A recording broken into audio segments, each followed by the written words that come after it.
Are you an introvert who needs to still get the word out about your business? Learn more about Maximum Exposure, our PR mastermind that's designed specifically for high achievers who have expert knowledge in their area of expertise and they're ready to share that genius with a wider audience. Learn more at packageyourgeniusacademy.com. Welcome to Package Your Genius. I'm your host, Amanda Miller Littlejohn. I'm a former print journalist turned PR and personal branding pro, and I am here to help high achievers like you bring your genius ideas to life. Whatever gift you have to give the world, I want to be a catalyst for your next genius move. If you're ready to stop overthinking it and start putting yourself out there, you're in the right place. Let's go.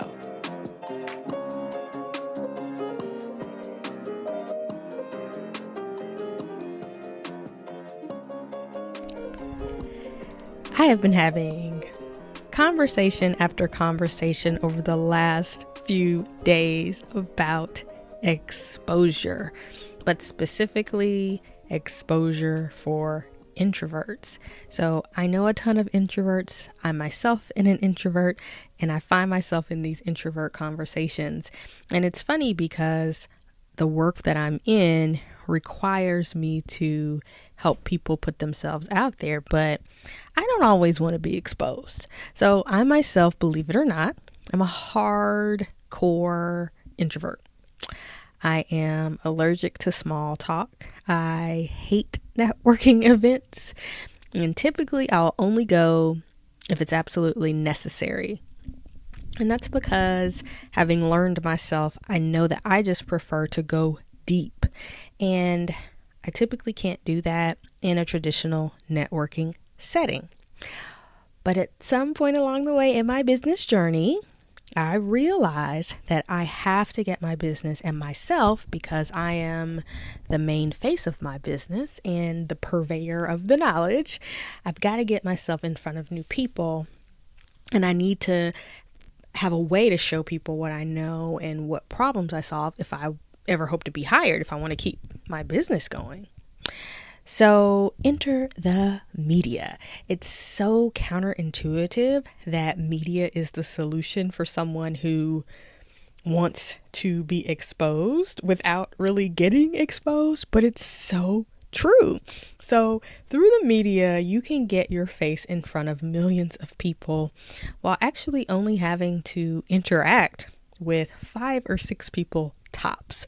So for example, if I go to a television station to do a TV segment where I'm talking about my tips for personal branding, or I'm sharing ideas for new graduates or what have you, I will likely only say hello and speak with the receptionist, the production assistant who will guide me from the front desk to the back where the studio is, maybe the producer, maybe not. Sometimes they come out and talk with you and say hello. Sometimes they don't. The sound guy who wires you for the microphone, and then 1 or 2 hosts. That is it. So that's like 5 or 6 people. And then I'm done. And with print, when you're talking about print media, newspapers, online websites, magazines, it's even fewer people than that. So I recently did an interview with a writer for Real Simple magazine, and we did the interview by phone. And my only other conversation was with the fact checker, who I also spoke with by phone. So if you write a piece for a major site like Fast Company, you'll likely only interact with your assignment editor, and that will be by email. So this whole idea of exposure being like this flood of interaction for our crazy introvert brains is actually not the case. And it's the perfect solution for someone who doesn't like small talk, who doesn't necessarily want to go to networking events, or if they do go to those networking events, they want to have really fun conversation starters. They want their presence, their reputation, their brand to precede them. And that's something that I've found media, and speaking to a good degree, and social media, but really media helps to solidify my spot as a leader in people's minds. So when I do come out to networking events, it's like, oh, I saw you on TV, I read your article, I saw your post, and there's a starting point for conversation, so it's not as draining. But yeah, it's been fascinating to me to talk to people who think that media exposure is going to create a flurry of conversations and all of this social activity, and it doesn't. But what it does create is opportunity, which is something else that I've been hearing a lot about. So other introverts I've talked to have expressed almost a sense of anxiety about exposure. They think of it with almost a sense of overwhelm, that they won't be able to fulfill all of the requests that this exposure is going to create. Now, those fears, I think, are a bit unfounded unless you're selling a product and exposure is going to crash your website and you won't be able to fulfill your orders. You've heard of the Oprah effect, where if she recommends a product and the small business is not ready for that level of attention, that can really mess with their sales cycle. They can get backed up. And in some cases, if they don't have the inventory or the process to get the inventory and get things shipped and buy the supplies in a timely fashion, that can actually hurt their business more than helping them. So in that case, yes, a flood of exposure can be dangerous if you're not ready. But if you have a service-based business, or you're a knowledge worker like myself, and you're selling your ideas and your expertise, you're selling yourself as a speaker, you're selling yourself as a coach, or you have coaching programs, maybe you're an author and you're selling books, which in that case, there's never enough attention when it comes to getting our books in front of people.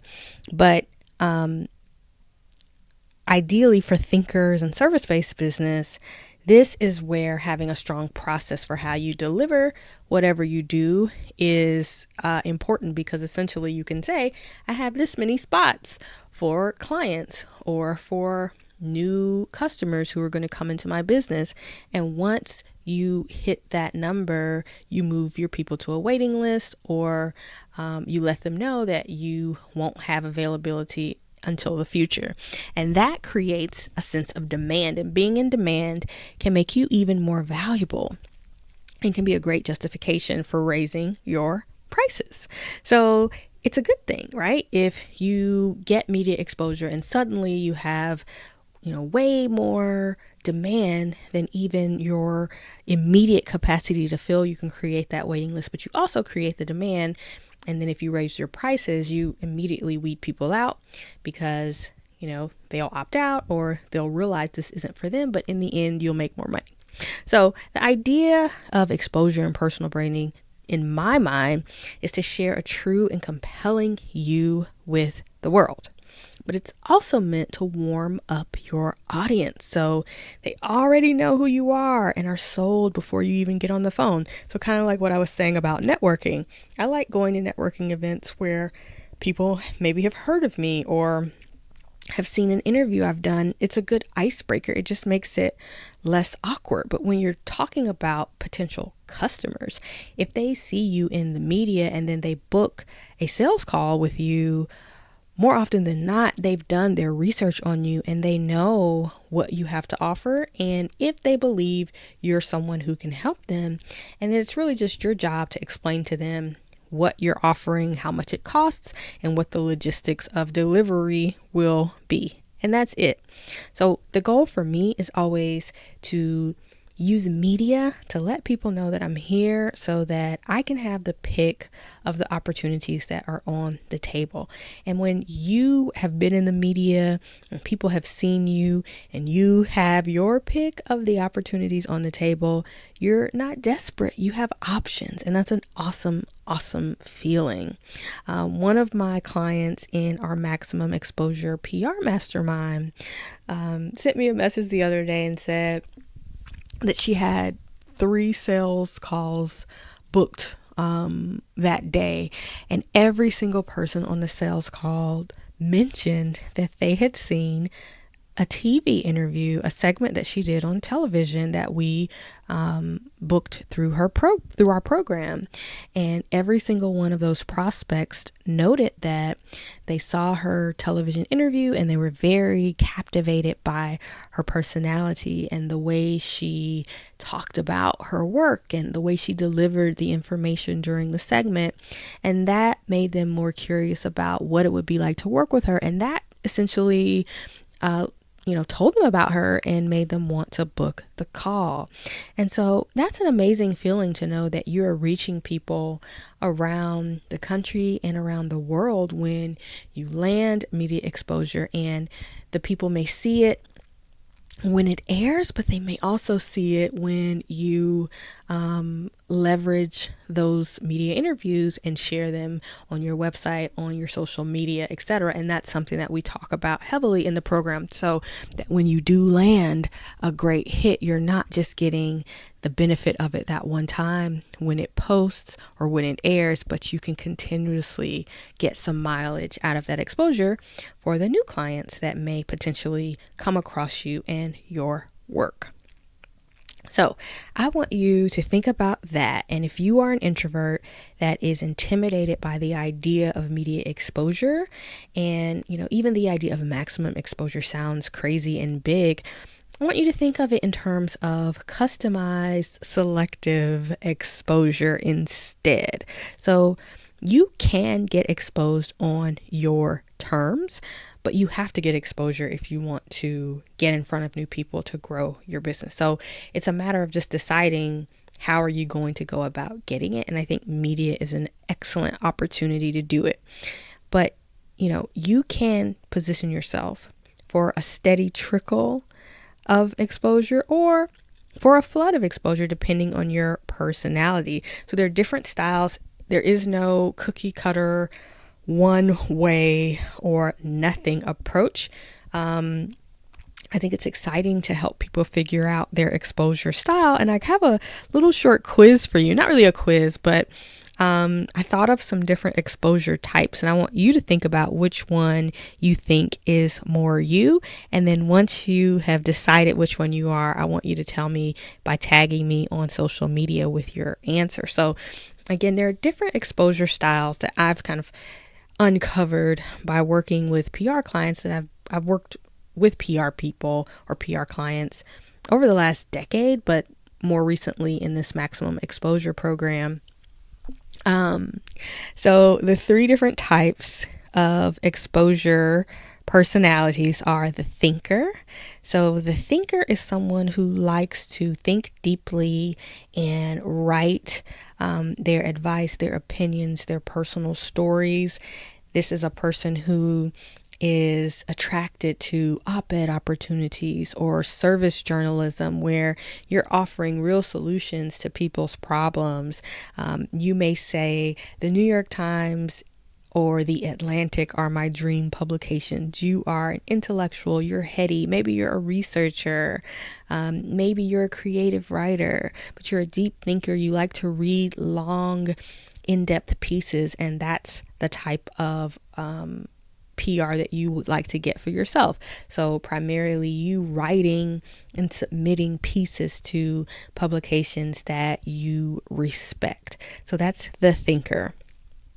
The second exposure personality type is the talker.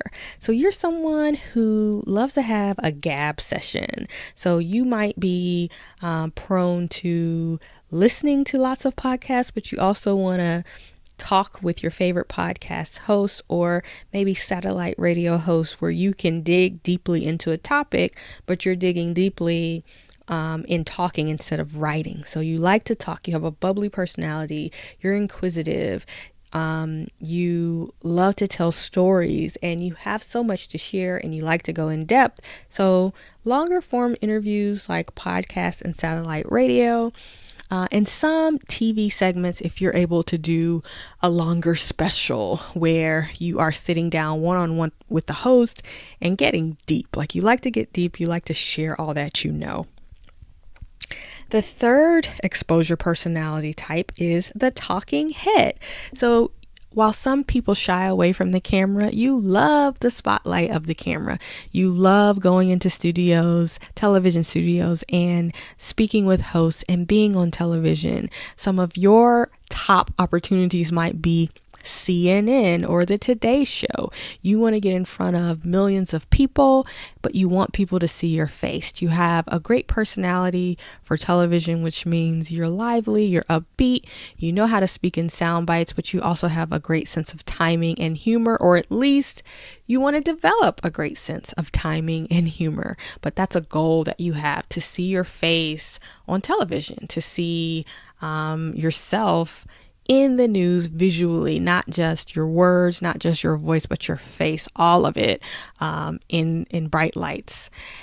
I would say a fourth media personality type that I just thought of at this moment is a hybrid. So you're not necessarily dying to be on television, and you're not necessarily trying to write the long cover story for the New York Times Magazine, but you can write, 500 to 1,000 words. You can do a short television segment, 3 to 5 minutes. You'll do a podcast. You'll do a radio interview. You're just, spreading it around, mixing it up to get a little bit of all that the different media types have to offer. And you are not prejudiced when it comes to any exposure that comes your way. You're willing to try it all out, and you understand that getting in front of the media is simply allowing you to expand your platform and your impact, because the more people who have heard about you and your work, the more people who can find their way to your website to learn about the solutions that you have, get the books that you've written, and or enroll in the programs that you have. So you see exposure as a tool, but also a necessary means for you to make the impact that you're craving to make. So it's more about the impact that you can make through your work, and exposure is just kind of a step along the way to getting to that impact, and it's a necessary thing. And if you didn't need exposure, you would probably avoid it altogether. But since you have to do it, you'll mix it up and kind of do a little bit of everything to reach the people who need what you have to share. So again, those types are the thinker, the talker, the talking head, and the hybrid. So I would love to hear which one resonated the most with you and which type you think you are. But I hope that this really sheds light for you on the fact that there are so many different ways to go about getting attention for your business. And the people who you see out here who are speaking and writing and sharing and being interviewed, they may not necessarily love the spotlight so much as they understand what the exposure can do for their overall mission. And it may appear that they're here, there, and everywhere. But again, if they're doing television segments, they're likely only interacting with a few people in the course of booking and fulfilling that segment. So what seems like a whole lot of social activity that may overwhelm and scare you really isn't. And it's actually less than attending your standard networking reception or cocktail party. So keep that in mind. And if you don't want to talk at all, you can be the thinker where you write your ideas and you pitch your ideas and you're pitching editors over email and they're okaying your story and you all are sending each other back the drafts by email and you never even speak over the phone. That totally happens. So for my introverts out there, and again, I am one of you, don't be intimidated by the idea of media exposure, because there is more than one size fits all for media exposure personalities. See you next time.